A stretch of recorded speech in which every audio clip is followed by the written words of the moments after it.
Alright, here we are back in Ron's shop. Boy, I had a job. Part of it I did, half of it today. I put that spring back in that I cleaned up and painted, and the shock. I didn't get new shocks because these were holding their oil and they were stiff. They were good. They looked a little ugly. I cleaned them up, tested them, painted them. They're good, so I didn't buy them.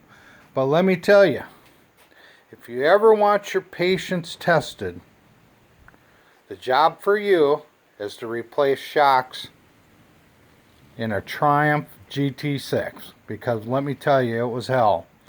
My spring compressors are too big to get in there and get the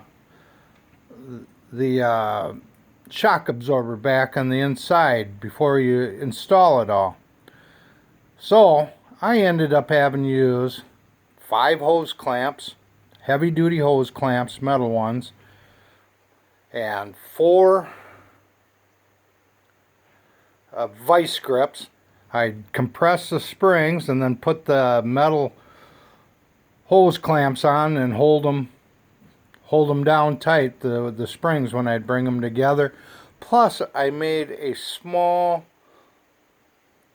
spring compressor out of some ready rod and some metal. Yeah, it was an ordeal. It took 4 hours to get that baby back in. I tell you what, it's a job from hell if you don't have the right spring compressor. And I have so many tools, I'm not going to buy another spring compressor to make it work, so I'm just going to struggle through it. And I got my rebuild kit for the distributor in. New cap, rotor, points, condenser, wires. It's looking good. So that's what I finished today.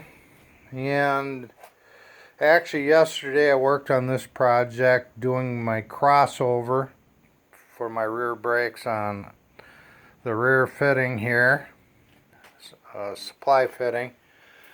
So it's ready for its high pressure line once I get done with rebuilding the rear brake drums and painting them and all that.